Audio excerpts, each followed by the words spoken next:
टपिकमा हामी CMAT मा एकदमै धेरै सोध्ने क्वेसन जस्तै तपाईको कतिपय वर्ष त 9 वटा 10 वटा क्वेसनहरु पनि सोधेको छ। इट मिन्स क्वान्टिटेटिभ एबिलिटी अथवा म्याथमेटिक्स पोर्सनको कुरा गर्दैछु म। यसमा एकदमै धेरै सोध्ने भनेको एभरेज भन्ने टपिकबाट एकदमै धेरै क्वेसनहरु सोधेको हुन्छ। त्यही भएर आज हामी एभरेज भन्ने टपिकको बारेमा कुरा गर्दै छौं।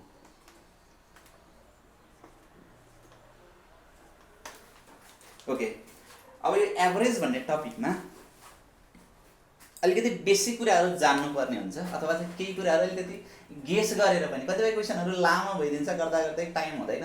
यसो गेस गरेर पनि मिलाउँ जस्तो लाग्छ। गेस गरेर पनि अलिकति के हाई चान्सेस भएकोलाई चाहिँ गेस गर्यो भन्दाखेरि हामीलाई मिलाउनको लागि सजिलो हुन्छ। त्यही भएर मैले अलिकति केही क्वेसनहरुलाई चाहिँ कसरी फेस गर्ने अथवा चाहिँ कसरी हामी गेस गरेर पनि मिलाउन खोज्ने अथवा गेस गरेर पनि हामी 50% भन्दा हायर चान्सेसमा गयो भने त त्यो मिल्ने चान्सेस धेरै हुन्छ। त्यो भएर हामी कसरी चाहिँ गेसबाट पनि अलिकति धेरै निकाल्न सकिन्छ भन्ने केही टेक्निक्सहरु पनि सिक्छौं आजको क्लासमा। र अर्को भनेको यहाँ भन्दा अगाडि CMAT मा सोधेको केही क्वेसनहरु पनि सल्भ गर्छौं आजको क्लासमा। जस्तै एभरेजको कुरा गरौँ। जस्तै एभरेज भनेको के त? सिम्पली हामी बुझ्छौं एभरेज भनेको चाहिँ केही नम्बरहरु छ त्यसको एभरेज भनेको के भन्दाखेरि ती नम्बरहरुलाई जोड्ने र कतिवटा नम्बरलाई जोडेको छ भने त्यतिले डिभाइड गर्दिने। अथवा जस्तै सिम्पली सोचौं एभरेज स्यालेरी कति छ भनेर कसैको भन्यो भनेदेखि हामी के भन्छौं भन्दाखेरि एभरेजमा यति होला भन्छ। त्यसको मिनिङ हामीले के गरेको हो भन्दाखेरि उसको स्यालेरीहरु जोडेको डिभाइडेड बाइ कति पटकको स्यालेरी हो भनेर तल्लोपट्टि डिभाइड गर्दा फेरि हाम्रो के आउँछ भन्दा एभरेज भन्ने नम्बर आउँछ। र जस्तै एभरेजमा हामीले मेन बुझ्नुपर्ने कुरा भनेको एभरेजलाई हामी एक्स बार पनि भन्छौं, कहिले-कहिले अर्थमेटिक मिन पनि भन्छौं। त्यही भएर एउटा फर्मुला नै लेखौं एक्स बार अथवा arithmetic mean is equals to summation x भनेको दिएको सबै डेटाहरुलाई जोड्ने डिभाइडेड बाइ n भनेको चाहिँ नम्बर अफ अब्जर्भेसन अथवा कतिवटा डेटाहरु हामीले लिएको छ त्यसलाई चाहिँ हामी एभरेज भन्छौं। जस्तै एक्जाम्पलको लागि म एउटा सिम्पल एक्जाम्पल गराउँछु यहाँ। एक्जाम्पलको लागि सपोज मलाई के चाहियो भन्दाखेरि 5 10 20 15 25 यसको एभरेज कति हुन्छ भनेर चाहियो मलाई। अथवा what is the average of 5 10 20 15 and 25 अनि हामी के गर्छौं भन्दा सोलुसनमा हेरौं। यो खासमा फर्मुला नै हो तर फर्मुला सम्झनु पर्छ भन्ने छैन। हामी के गर्छौं भन्दा सबै दिएको डेटाहरुलाई जोड्छौं डिभाइडेड बाइ यहाँ कतिवटा डेटा छ त्यसले डिभाइड गर्छ भनेको एभरेज इज इक्वल्स टु यसलाई जोडौं 5 + 10 + 20 + 15 + 25 डिभाइडेड बाइ 1 2 3 4 5 भनेको हामीसँग 5 वटा डेटा छ। ल अब यसपछि यसलाई जोडौं 10 5 15 15 15 30 30 र 20 50 50 र 25 भनेको 75। It means 75 divided by 5। यो भनेको अब हामी डिभाइड गर्दा कति आउनेको छ हेरौँ है त। हामीलाई क्लियरली के थाहा भयो भनेको एभरेज भनेको थाहा भयो। र मेन इम्पोर्टेन्ट कुरा के छ भन्दाखेरि हामीले यो जुन फर्मुला लेखेको छ यसमा CMAT को लागि सबैभन्दा इम्पोर्टेन्ट कुरा यसलाई अलिकति हामी मोडिफाई गर्छौं। मोडिफाई गरेको यताउता मिलाउने मात्रै हो। यसलाई हामी के गर्छौं भन्दा धेरै जसो युज गर्ने फर्मुला भनेको चाहिँ के हो भन्दाखेरि यसलाई हामी थोरै मिलाउँ summation x is equals to x bar into n। हामीले धेरै युज गर्ने फर्मुला भनेको यो। यो कसरी यो फर्मुला युज गर्छौं हामी त्यो कुराहरु पनि याद दिन्छौँ है त। यसको लागि मैले एउटा सिम्पल एउटा एक्जाम्पल गराउँछु। त्यस्तो टाइपको क्वेसनहरु CMAT मा पनि सोधिरहेको छ। त्यही भएर मैले सिम्पल एउटा एक्जाम्पल यो मेटाएर लेखेँ। अनि हामी यहाँ एक्जाम्पल हेर्दै छौं। जस्तै एक्जाम्पलको लागि एउटा यस्तो क्वेसन सोधेको छ मलाई। Example if average marks of 7 students in a class is suppose 60 and average marks of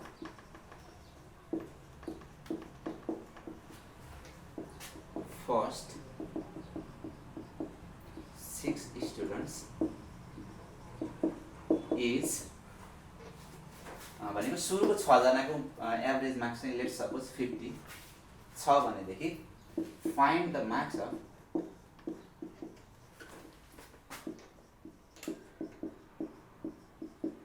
seventh student अथवा 7औं विद्यार्थीले चाहिँ कति मार्क्स गेट गरेको छ क्याल्कुलेसन गर भनेर सोधेको छ। यसलाई हामीले दुईटा वेबाट क्याल्कुलेसन गर्न सकिन्छ। एउटा भनेको अघि मैले जुन फर्मुलालाई त्यो अलिकति मोडिफाई गरेको थिएँ त्यो फर्मुला अनुसार गर्न सकिन्छ। अर्को भने एकदमै बेसिक कन्सेप्टबाट पनि क्याल्कुलेसन गर्न सकिन्छ र मलाई चाहिँ के लाग्छ भन्दाखेरि मैले जुन फर्मुला अघि लेखेको थिएँ त्यो अलिकति मोडिफाई गरेर त्यो फर्मुला अनुसार गऱ्यो भने चाहिँ हामीसँग अलिकति टाइम कम खान्छ अथवा टाइमको बचत गर्न सकिन्छ। त्यही भएर मैले सोलुसनमा फर्स्ट वेबाट गरेँ त। फर्स्ट वे भनेको सजिलो। ल यहाँ हेरौँ 7 जनाको एभरेज मार्क्स 60 भन्नुको मिनिङ के भन्दाखेरि x बार 7 भनेको 7 जनाको एभरेज मार्क्स भनेको कति छ भन्दा 60 छ। र कतिजना विद्यार्थी छन् भन्दाखेरि यहाँ इजिकल्स टु कति भयो भन्दाखेरि 7 जना छन् भनेको देयरफोर मैले अघि भनेको थिएँ 7 जनाले टोटल मार्क्स चाहिँ कति गेट गरेको थियो त्यो निकाल्नु है त। भनेको 7 जनाले गेट गरेको टोटल मार्क्स भनेको समेसन x7 भनेको 7 जनाले लिएर आएको टोटल मार्क्स भनौँ x बार 7 इन्टु 60 अहिले मैले लेखिसकेको छु। x बार 7 इन्टु लाइक डट जस्तो लेख्नु यो फेरि कन्फ्युज हुन्छ डट एन इजिकल्स टु यो भनेको 60 इन्टु 7 60 इन्टु 7 भनेको 420 भयो। यस्तै गरी सुरुको 6 जनाको पनि एभरेज मार्क्स दिएको छ हामीलाई भन्नुको भनेको सुरुको 6 जनाको भनेको x बार 6 लेनौँ यो कति दिएको छ हामीलाई भन्दाखेरि 50 दिएको छ र n भनेको 6 हुन्छ किन भन्दा हामीसँग 6 जना छ। त्यो भएर अब यसको पनि एभरेज निकालौँ हामी।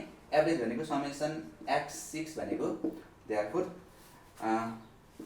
x बार 6 जनाको एभरेज मार्क्स इन्टु कतिजना छ हामी मल्टिप्लाई गर्छौँ भनेको मिनिङ ठिक छ यो 50 छ इन्टु 6 भनेको 300 हुन्छ। ल अब यहाँबाट हामीले मजाले क्लियरली बुझ्न सकिन्छ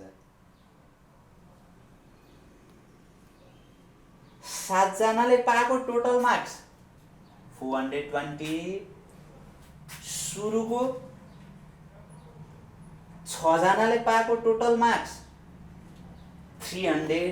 अब 7औं मान्छेले कति मार्क्स पायो भन्दाखेरि त्यो 6 जनाले पाएको मार्क्समा चाहिँ हामी कति जोड्ने हो भन्दाखेरि जुन 7औं विद्यार्थीले पाएको मार्क्स छ त्यो जोडिसक्यो भनेदेखि 420 आउने हो। अथवा 7 जनाले पाएको टोटल मार्क्सबाट चाहिँ 6 जनाले पाएको टोटल मार्क्स घटाइदिने हो भनेदेखि के आउँछ भन्दाखेरि 7औं विद्यार्थीले कति मार्क्स पाएको थियो भन्ने कुरा आउँछ। त्यो अब सिम्पली लेखौँ therefore marks got by 7th student is equals to 420 minus 300 is equals to 420 minus 300 भनेको हामीसँग आयो 120। अब यसमा कन्फ्युज चाहिँ नहुनु होला। जस्तै 120 कहाँ पाउँछ भन्ने कुरा आउँदाखेरि 120 त हाम्रो फुल मार्क्स त थाहा छैन 200 हुन सक्यो 300 इभन 500 पनि हुनसक्छ। त्यही भएर जुन 7th स्टुडेन्ट भन्ने छ उसले पाएको मार्क्स भनेको कति रहेछ भन्दाखेरि 120 मार्क्स पाएको रहेछ। त्यो भयो भनेदेखि हाम्रो चाहिँ एभरेज मार्क्स कति हुन्छ भन्दाखेरि 7 जनाको 60 हुन्छ र 6 जनाको कति हुन्छ भन्दा 50 हुन्छ। यसरी चाहिँ हामी एभरेज मार्क्स क्याल्कुलेसन गर्न सक्छौँ। र अब यसपछि हामी अलिकति यहाँभन्दा अगाडि सीम्याटमा सोधेको केही क्वेसनहरूमा जानुभन्दा अलिकति अगाडि हामी अलिकति केही टेक्निकहरू सिकौँ अथवा हामी गेसिङतिर जाउँ है त। मैले इरेज गरेँ। जस्तै गेसिङतिर जाने कस्तो भन्दाखेरि दुईटा कुराहरू एकदमै इम्पोर्टेन्ट हुन्छ यसमा बुझ्नको लागि। एउटा कुरा के भन्दाखेरि कहिले कहिले कसैले सोध्छ ठुलो ठुलो नम्बरहरू दिएर यसको एभरेज कति हुन्छ क्याल्कुलेसन गर भने इभन सीम्याटमा पनि सोध्न सक्ने टाइपको क्वेसनहरू जस्तो एभरेज निकाल भने हामीलाई 5 वटा सेम नम्बरहरू दियो भनेको पनि ल 2 3 7 1 5 2 2 3 7 1 5 2 2 3 7 1 5 2 2 3 7 1 5 2 2 3 7 1 5 2 इट मिन्स 2,37,152 5 टाइम्स रिपिट्स यसको एभरेज क्याल्कुलेसन गर भनेर सोध्यो भनेदेखि हामीले यसलाई केही पनि क्याल्कुलेसन गर्नै पर्दैन। यिनीहरूको एभरेज भनेको के हुन्छ भन्दाखेरि यदि नम्बरहरू रिपिटेड छ अथवा सेम नम्बर छ भनेदेखि त्यसको एभरेज भनेको के हुन्छ भन्दा यिनीहरू मध्येको एउटा नम्बर लेख्दिन हामीले केही नि क्याल्कुलेसन गरिराख्नु पर्दैन यार। अब यसको एभरेज भन्यो भनेदेखि हामीले के गर्छौँ भने यसलाई लिएर यहाँ लेख्नु केही नि क्याल्कुलेसन गर्नु पर्दैन। यो एउटा कुरा हो। अर्को केस अर्को पनि इम्पोर्टेन्ट कुरा, अर्को पनि बुझ्नुपर्ने कुरा के छ भन्दाखेरि जस्तै कसैले एभरेज क्यालकुलेसन गर भन्यो। जस्तै इक्जाम्पलको लागि एउटा 22 छ, अर्को 37 छ, अर्को 32 छ, अर्को लेट्स सपोज 50, अर्को 42 छ। 1 2 3 4 5 5 मैले 5 वटा नम्बरहरू मात्रै लिएँ। अब यसको एभरेज कति हुन्छ भनेर सपोज हामीलाई अप्सनहरू दिएको छ हैन, हामीले अप्सन देख्दा पनि अलिकति ठ्याक्कै यो हो कि भनेर विचार गर्नुपर्छ। जस्तै अप्सन ए मा मलाई के दियो भन्दाखेरि 20 दियो। It's impossible. किन इम्पोसिबल भन्दाखेरि कुनै नम्बरहरूको एभरेज क्यालकुलेसन गर्दै छौँ भनेदेखि त्यो जुन हामीले एभरेज क्यालकुलेसन गरेको हुन्छ त्यो भनेको सबैभन्दा सानो नम्बरभन्दा माथि हुनुपर्छ, सबैभन्दा ठुलो नम्बरभन्दा तल हुनुपर्छ। त्यो भएर जस्तै यसको यहाँ हेरौँ, सबैभन्दा सानो नम्बर भनेको कति छ 22 छ, सबैभन्दा ठुलो नम्बर भनेको कति छ 50 छ। अब हामीले 20 दिएको छ भने यो एभरेज हुनै सक्दैन। किन भन्दाखेरि एभरेज भनेको जहिले पनि 20 मा पर्छ, रिमेम्बर द्याट। देन अर्को अप्सन दिएको छ, सपोज 50 दिएको छ। 50 पनि पोसिबल छैन। किन भन्दा सबैभन्दा ठुलो नम्बर नै हामीसँग कति छ 50 छ भनेदेखि एभरेज भनेको 50 भन्दा पनि सानै हुनुपर्छ। त्यही भएर हामी के गर्छौँ भन्दाखेरि यो दुईटालाई इलिमिनेट गर्न सक्यौँ। अरू दुईटा अप्सन अब हामी त के भयो भन्दाखेरि चारवटा अप्सन मध्ये दुईटा अप्सन होइन भन्नुको निम्ति हामी त 50% चान्सेसमा पुगिसक्यौँ। त्यो भएर सपोज यहाँ सी छ, यहाँ डी छ, सी र डी मध्ये कुनै एउटा राइट छ। सपोज मैले डी लाई टिक लगाएँ अथवा चाहिँ डी लाई चाहिँ सिलेक्ट गरेँ अथवा डी बेस्ट अप्सन हो भनेदेखि यो मिल्ने चान्सेस एकदमै धेरै हुन्छ। त्यही भएर कतिपय केसमा के हुन्छ भन्दाखेरि तीनटालाई इलिमिनेट गर्न पनि सक्छौँ हामी, अथवा चाहिँ दुईटालाई इलिमिनेट गरेर दुईटाबाट चाहिँ सिलेक्ट गर्न पनि सक्छौँ। यो भनेको अलिकति लजिकल गेसिङ भन्छौँ हामी, अथवा POE process of elimination. Elimination गऱ्यौँ यो हुँदैन भनेर र कुन कुन हुन सक्छ भनेर चाहिँ हामीले यो बाट चाहिँ अलिकति बेस्ट अप्सन चाहिँ हामीले सिलेक्ट गर्न सकिन्छ। यो पनि एकदमै इम्पोर्टेन्ट कुरा। दुईटा कुराहरू चाहिँ एकदमै याद गर्नु पर्यो। सेम नम्बर दिएको छ भनेदेखि तिनीहरूको एभरेज भनेको त्यही नम्बरै लेखिदिनु, केही क्यालकुलेसन गर्नु पर्दैन। र कुनै डिफ्रेन्ट नम्बरहरू दिएको छ भनेदेखि तिनीहरूको एभरेज भनेको सबैभन्दा सानो नम्बरभन्दा ठुलो हुन्छ र सबैभन्दा ठुलो नम्बरभन्दा के हुन्छ भन्दा सानो हुन्छ। 20 को नम्बर पनि ठुलो नम्बर पनि होइन, सानो नम्बर पनि होइन, त्योभन्दा बाहिरको पनि होइन, त्योभन्दा 20 मा पर्ने। त्यही भएर यो कुराहरू चाहिँ एकदमै याद गर्नुपर्ने हुन्छ। अब म यहाँभन्दा अगाडि CMAT मा सोधेको क्वेसन्सहरू अलिकति 3 पल्ट 4 पल्ट सोधेको क्वेसनहरू चाहिँ कस्तो क्वेसनहरू सोधेको छ, त्यसलाई कसरी ट्याकल गर्ने भन्ने कुरा चाहिँ अलिकति गर्दैछु। ल मसँग यहाँ CMAT मा चाहिँ केही वर्ष अगाडि जस्तै यो त 2-3 पटक नै सोधेको हो, सायद यो पनि 2 पटक सोधेको जस्तो लागेको छ मलाई। यो क्वेसनहरू चाहिँ अलिकति सोलुसन कसरी निकाल्ने अथवा सल्भ कसरी गर्ने त्यसको बारेमा कुरा हो। फर्स्टमा म यो क्वेसन सल्भ गर्छु है त। यसमा हेरौँ, जस्तै यहाँ के भनेको छ यसले भन्दाखेरि the average of x and y is 40। त्यसको मिनिङ के त?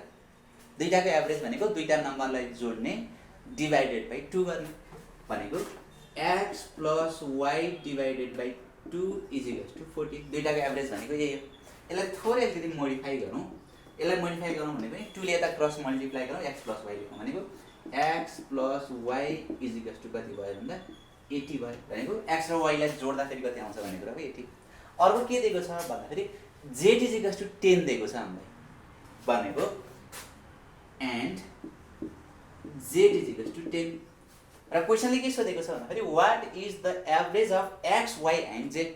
मैले अगाडि भनिसकेँ x y र z को एभरेज भनेको के भन्दाखेरि x plus y plus z divided by कति गर्नु पर्यो भन्दा 3। किन भन्दा तीनटा नम्बर छ भनेको दिएको एभरेज भनेको is equals to x plus y plus z, तीनटा number divided by 3।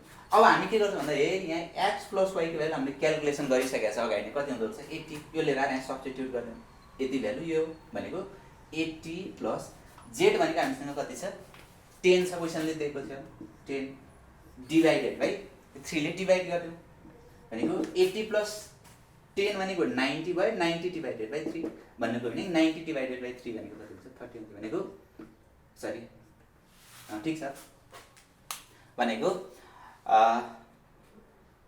X Y र जेड को एभरेज कति हुने रहेछ भन्दाखेरि 30 हुने। एकदमै सजिलो छ, तर देख्दाखेरि अलिक कन्फ्युज हुने हो कि जस्तो हुन्छ। त्यही भएर मैले यो क्वेसन सल्भ गरेँ। यस्तै गरी मैले यसलाई इरेज गरेर चाहिँ माथिल्लो क्वेसनलाई अलिकति टाइम लाग्न सक्छ। यो माथिको क्वेसन पनि मैले सल्भ गर्छु र यसमा क्रिकेटसँग रिलेटेड क्वेसन गरेको छ र अलिकति केही जेनरल कुरा चाहिँ क्रिकेटको चाहिन्छ। यहाँ के भनेको छ फर्स्टमा क्वेसन है त, If first 10 over of a cricket game run rate was only 3.2, what should be the run rate in the remaining 40 overs to reach the target of 282 runs? भनेको मिनिङ टोटल 50 ओभर्सको गेम रहेछ, त्यसमा 10 over खेलिसक्यो। 10 over भनेको एक ओभरमा 6 balls हुन्छ, त्यो अलिकति जान्नुपर्छ। हुन त त्यो नभए नि खासै फरक परेन। 10 ओभर उसले खेलिसक्यो र एभरेजमा उसले कति लिएर आएको छ भन्दा 3.2 मात्रै छ। उसको रन रेट 3.2 छ भन्नुको मिनिङ के भन्दाखेरि उसको एभरेज रन चाहिँ कति छ भन्दाखेरि 3.2 छ। र क्वेसन सोधेको छ what should be the run rate in the remaining 40 overs to reach the target of 282 runs भन्नुको मिनिङ अब बाँकी 40 ओभर्स उसँग बाँकी छ, उसले कति रन ल्याउनु पर्ने छ टोटल 50 ओभर्स भरिमा भन्दाखेरि 282 रन्स लिएर आउनु पर्ने छ भनेदेखि बाँकी जुन 40 ओभर हुन्छ त्यो 40 ओभरमा चाहिँ उसको रन रेट कति हुनुपर्छ भनेर क्वेसनले सोधेको छ। अब यसको पनि सोलुसन हेरौँ है त। अब यसमा के दिएको छ भन्दाखेरि सुरुको 10 ओभरको एभरेज हो 3.2 भन्नुको मिनिङ एन भनेको मैले सुरुमा 10 राखेँ, एक्स बार 10 भनेको 10 ओभरको चाहिँ उसको रन रेट कति छ भन्दा 3.2 छ भनेदेखि समेसन एक्स 10 मैले यो एकदमै धेरै युज गर्छौँ हामी भनेको थिएँ। भनेको एन भनेको एक्स बार 10 भनेको 3 अथवा लेखौँ फर्मुला नै x bar 10 into n 3.2 into 10 3.2 लाई 10 ले मल्टिप्लाई गर्दा कति 30। यसको मिनिङ के भन्दाखेरि सुरुमा उसले 10 ओभर खेलिसकेको छ, उसमा उसले टोटल कति रन लिएर आएको रहेछ भन्दाखेरि 32 रन्स लिएर आएको रहेछ। उसले ल्याउनु पर्ने कति छ 282 रन्स लिएर आउनु पर्ने छ भन्नुको मिनिङ 10 ओभरमा 32 रन लिएर आयो, सुरुको हामीले लिएर आउनु पर्ने 282 रन्स छ भनेदेखि अब 40 ओभरमा उसले ल्याउनु पर्ने रन चाहिँ कति छ अथवा required runs in last 40 over भनौँ न 40 overs is equals to total ल्याउनु पर्ने रन माइनस सुरुको 10 ओभरमा उसले लिएर आएको रन भनेको 282 माइनस 32 भनेको 250 हुन्छ भन्नुको पनि उसले 40 ओभरमा कति रन लिएर आउनु पर्यो त 252 रन्स लिएर आउनु पर्यो। अब हामीलाई क्वेसनले के सोधेको छ एभरेजमा कति लिएर आउनु पर्छ भनेको छ। अब त सिम्पल गर्न सकिन्छ देयरफोर एभरेज अथवा रिक्वायर्ड एभरेज भनौँ हामी। रिक्वायर्ड एभरेज भनेको चाहिँ कहिले भन्दाखेरि 40 ओभरमा चाहिँ उसले कति रन रेट लिएर आउनु पर्छ भन्दाखेरि उसले लिएर आउनु पर्ने टोटल रन 250 रन्स उसले लिएर आउनु पर्ने बाँकी छ डिभाइडेड बाई उसँग बाँकी ओभर्स कति छ भन्दाखेरि उसँग 40 ओभर्स बाँकी छ भनेदेखि 250 डिभाइडेड बाई 40 गर्दाखेरि कति आउँछ भन्दा 6.25 आउँछ। यो क्वेसन 2-3 पल्ट नै सोधेको छ CMAT मा, त्यो भएर उसले एभरेजमा लिएर आउनु पर्ने रन कति रहेछ भन्दाखेरि 6.25 रन चाहिँ उसले एभरेजमा लास्ट 40 ओभर्समा चाहिँ यसरी गयो भने मात्रै उसले टार्गेट मिट गर्न सक्छ, otherwise he may not be made the target. यसरी चाहिँ हामीले यो क्वेसनलाई पनि सल्भ गरेर र यो भन्दा पनि मैले एउटा यहाँ इम्पोर्टेन्ट क्वेसन देखेको थिएँ। यो 3-4 पल्टै सोधेको क्वेसन छ। यो CMAT मा धेरै पल्ट नै सोधेको क्वेसन हो र कतिपयलाई एकदमै गाह्रो लाग्ने क्वेसन, अहिले नबुझ्या जस्तो लाग्ने क्वेसन पनि हो। यसलाई म एकदमै बुझाउन प्रयास गर्छु र यसको सोलुसन पनि निकाल्छु। हेरौँ है त।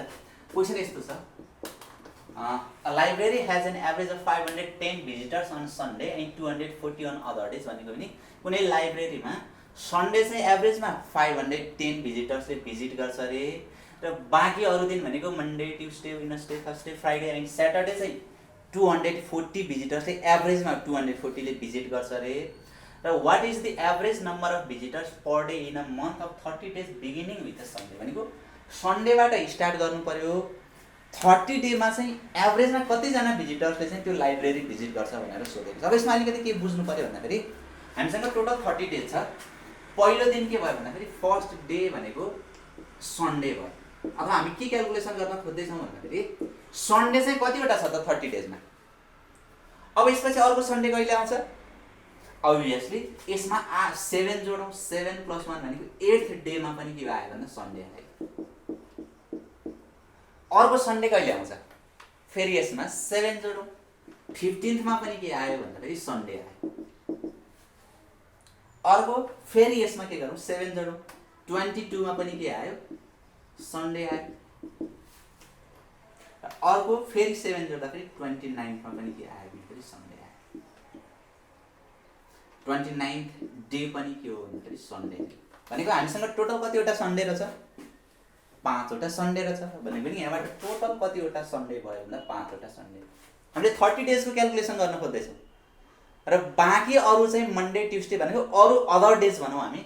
अदर डेज हामीसँग कतिवटा बाँकी हुने भयो भन्दाखेरि 25 वटा बाँकी हुने। आउट अफ 30 मा 5 वटा सन्डे भयो भने त अभियसली के हुन्छ भन्दा 25 वटा अदर डेज हुन्छ। अब हामी के गरौँ भन्दाखेरि 5 वटा सन्डेमा चाहिँ टोटल कतिजना भिजिटर्सले भिजिट गरेको छ भने पनि टोटल नम्बर अफ भिजिटर्स, मैले यतापट्टि लेखेँ, total number of visitors on 5 Sundays भनेको 5 वटा सन्डेमा चाहिँ टोटल नम्बर अफ भिजिटर भनेको एभरेजमा 510 इन्टु कतिवटा सन्डे भन्दा 5 वटा। यो अहिले फर्मुला नै हो, एक्स बार इन्टु एन गरेको हो। यो गर्दाखेरि कति हामीसँग चाहिँ 2550 आयो। यस्तै गरी बाँकी 25 दिनमा नि टोटल कतिजना भिजिटर्सले भिजिट गर्छ लाइब्रेरी भनेको total number of visitors on 25 other days भनेको एभरेजमा कतिजनाले भिजिट गर्छ भनेको छ यहाँ। ओके 240 ले भिजिट गर्छ भनेको छ इन्टु हामीसँग नम्बर अफ डेज भनेको 25 नै हो। ठिक छ, यो क्याल्कुलेसन गर्यो भनेदेखि कति आउने भयो भन्दा 6000 हुने भयो। भनेको हामीलाई अब सबै कुरा थाहा भइसक्यो। 5 वटा सन्डेमा टोटल कतिजनाले भिजिट गर्यो, 25 अरू दिनमा कतिजना भिजिटर्सले भिजिट गर्यो। अब हामीले टोटल 30 डेजको निकाल्नु पर्ने छ भनेदेखि टोटल भिजिटर्स अन 30 डेज लेखौँ। Total number of visitors on 30 days 30 दिनमा टोटल कतिले गर्यो भन्दा यो प्लस यो गर्नु पर्यो।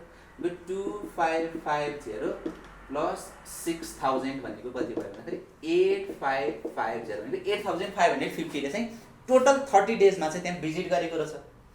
एभरेजमा कतिले भिजिट गर्छ भन्दाखेरि देयरफोर एभरेज मात्रै लेख्छु मैले। टोटल 30 डेजको एभरेज हो। एभरेज भनेको चाहिँ टोटल कतिजनाले भिजिट गर्यो डिभाइडेड बाई कति दिनको क्याल्कुलेसन गर्दैछु 30 भनेको यो क्याल्कुलेसन गर्दा हामीसँग कति आयो भन्दा 285 भनेको एभरेजमा एक दिनमा कतिजनाले भिजिटर्सले भिजिट गर्छ त्यो लाइब्रेरीमा भन्दाखेरि 285 भिजिटर्सले चाहिँ त्यो लाइब्रेरी भिजिट गर्ने रहेछ।